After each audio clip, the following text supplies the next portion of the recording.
Hello. Welcome to Grounding, Grieving, Gratitude, and Grace. My name is Megan Malick, and I am the founder of A New Path. And this is a video to be with you through grief. Specifically, this is the holiday season of 2024. And so we're making space over the weeks between now and the new year for when grief arises. Today, we're going to do a practice that actually makes space for and holds the paradox of the fact that we can have more than one feeling at the same time. And we can, in fact, have contradictory feelings at the same time. So we're going to start with a breath practice called alternate nostril breathing. And this is a practice that kind of helps balance out the hemispheres of our brain. And then we're going to shift into doing something with an embodied practice. And I'm going to invite you to actually find an eye gaze that goes with a space in your body that feels grounded, neutral, solid in one hand. And then a place that may feel constricted or activated, dysregulated, ungrounded in the other, and just kind of go between the two. And then we're going to actually explore how grief can open us up to the gratitude and grace of legacy, both ours and those that are beyond us, and seeing things differently. So I'm going to take my glasses off, and we're going to do some alternate nostril breathing together. So I like to use my left hand. I put my pointer finger here, and I block my right nostril, and we're going to breathe in through the right nose. I'm going to switch and breathe out through my left nostril. And we're going to breathe in through the left nostril. And then out through the right. We're going to just do that 3 times together.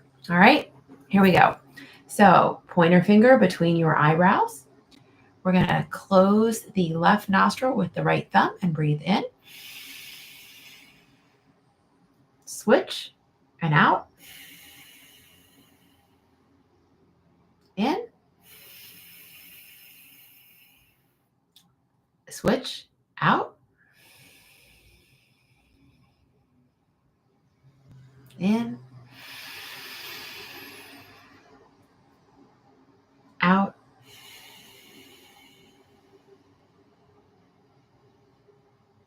Breathe in. Switch and breathe out. Breathe in. And breathe out. And the last time, we're going to breathe in. And breathe out. All right. Just take a moment and check in and notice how that is. And I invite you kind of to open up one palm and imagine that in this palm, it's connected to a space inside of you that feels grounded, solid, expansive, neutral. And just take a moment and scan from your head down. See if you can find that spot in your body. It might be as small as a pinky or an earlobe or a pinky toe. And then see if you can find an eye gaze to go with that spot. So for me personally, I'm noticing my soles of my feet and my upper left here, and I'm connecting that to my hand, and it feels solid.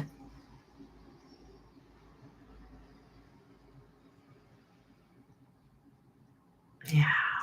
And then in my right hand, I'm noticing a spot in my body that feels a sense of dis-ease or dysregulation, disconnection, ungrounded.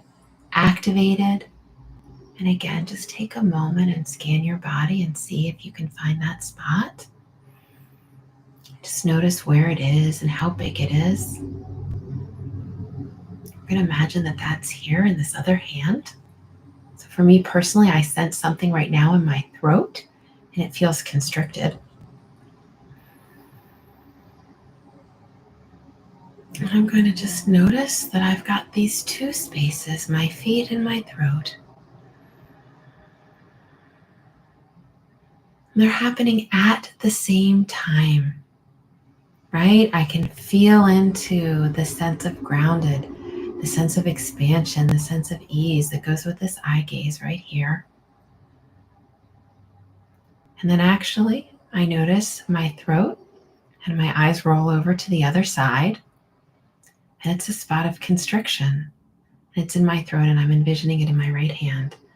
And so I've got both of these going on at the very same time. Now I'm going to actually put my eyes forward between.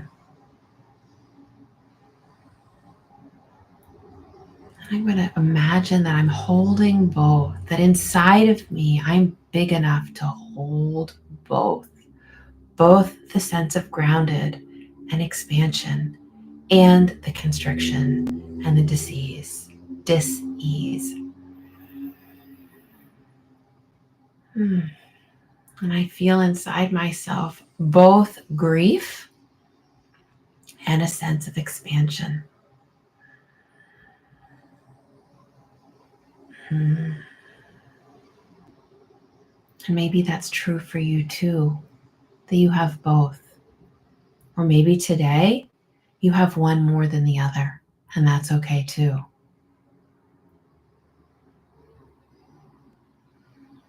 And if the grief is really pulling you today, I invite you to borrow from me. I have a little space to share. Sometimes it's helpful to have someone share just a little extra space.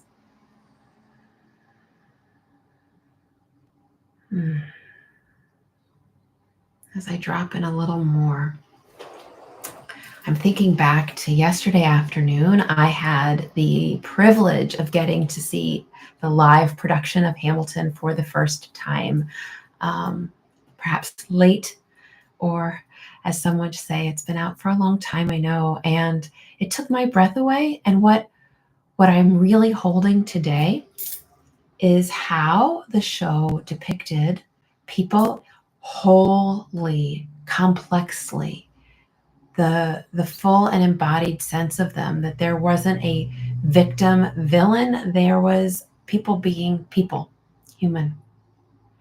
And so I have gratitude for that. I know often when we lose a person, the world can expect us to either make the person into a person that they weren't, a full-on victor and only allowing the shiny side, or the opposite, the villain. And the reality is people are whole people. They're complex. There are parts of them that we love. There are parts of them that we struggled with. There are parts of ourselves that we probably do the same with. And may our legacy be one that allows our whole humanity to be honored. Perhaps that's the grace of it, that we're humans, that we have all of it, that we're complex people. And so what I'm going to end with today is from the last song in Hamilton, and it's just a small excerpt, right? That there was room for both of them, Burr and Hamilton. And this is from the middle of that song. Hamilton's character is singing, "Legacy, what is a legacy? It's planting seeds in a garden you never get to see. I wrote some notes at the beginning of a song someone will sing for me. America, you great unfinished symphony, you sent for me. You let me make a difference, a place where even orphan immigrants can leave their fingerprints and rise up. I'm running out of time, I'm running, and my time's up. Wise up, eyes up. I catch a glimpse of the other side. Lawrence leads a soldier's chorus on the other side. My son is on the other side. He's with my mother on the other side. Washington is watching from the other side. Teach me how to say goodbye. And so I know for those of us who have walked with people as they pass, there's often conversation about people being on the other side. Maybe it's something that our logical, rational world doesn't talk a lot about. But in crowded rooms, our people see other people, or sometimes we see other people, we hear other people. And there's this invitation, right? That our people leave seeds behind and it grow, and we are left to tend that garden. And so, there's the grief, there's the gratitude, there's the grace. And so if you are tending a garden this holiday season, if your garden is new, may you know that simply being in it or wherever you are can be okay. And if you are on and moving forward and you're finding that your tears are there, perhaps you're pulling out things that had been your ancestors and you're decorating your home or you're making meals, may that be okay, that you know that this is a season that we hold both. We hold the grief, we hold the gratitude, we hold the complexity because our ancestors were everything and all of it too. So may you know that you are not alone or empty-handed. May your heart be emboldened and strengthened, that within you is more than you possibly knew. And if you would like more support, may you check out the links that are in the show notes or in the page about us, that you don't have to go through grief alone and you don't have to go through the logistics of loss alone. So blessings, peace, and namaste.